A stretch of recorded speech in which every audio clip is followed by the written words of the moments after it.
Okay, easy weeknight dinners. We want to talk a little bit about pesto. Yes.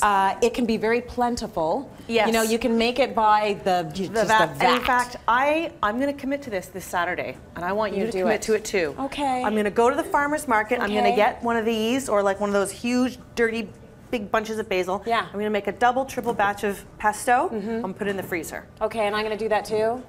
Yeah?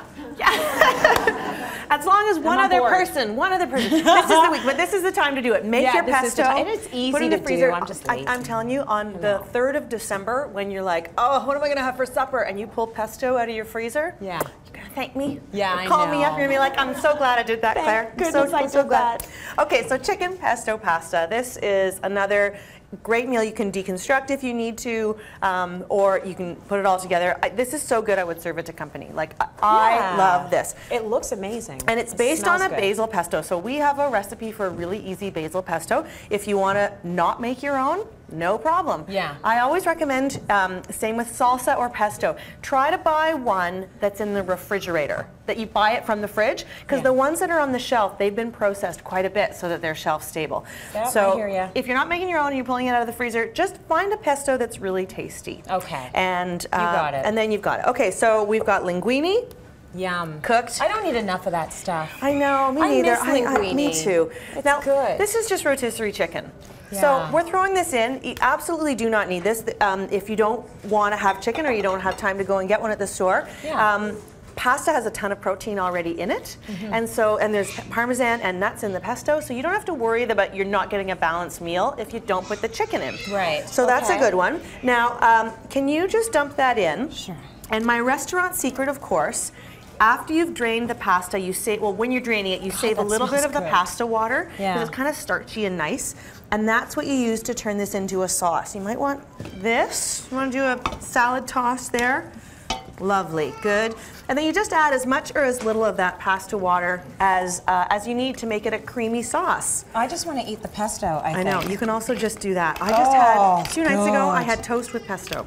Delicious! Oh, yes. You're good at toast with almost anything I see on Twitter. You know, I always say that there's, if you know, when you're serving a family, have one backup meal. Like, you have your family meal, and some families it's a bowl of cereal. When I was growing up, it was a piece of bread and cheese, or a toasty and cheese sandwich, as we called it. Omelets. That exactly. Whatever your backup meal, that's your backup. But you're not going and getting the chicken fingers out of the freezer. Like, you can have our meal, or you can have your backup meal. No problem. That's a good rule. You know, and that's it. And so I'm going to toss in some arugula again. If you know, if Jimmy doesn't like arugula, Jimmy's getting a bit of a bad rap today, I'm afraid. I know, right? Jimmy's a problem child, is what's happening here. So what'd you do with those tomatoes? So this is the world's best tomatoes.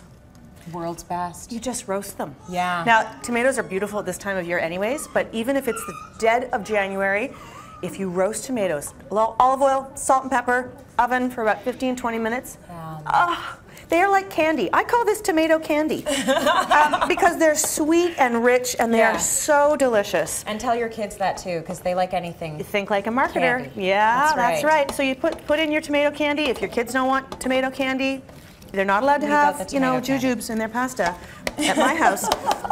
And this is your beautiful dinner. So you've got pesto, pasta, customize it. I don't know if I've ever met a kid who's turned down pesto though. No, you know what? It's a good ingredient. It's a good fresh ingredient to sneak in there when they're young. That's how they're going to get a palate like Thomas's, right? Exactly. And if you want to put spinach in your pesto, I'm not going to argue with that. They will be none the wiser. Ooh, so a gorgeous, easy mealtime fast dinner. We are putting that on our website. That is cityline.ca. Thanks so much for that, Claire. Always a pleasure. Let's go to break. More coming up. It's back to school.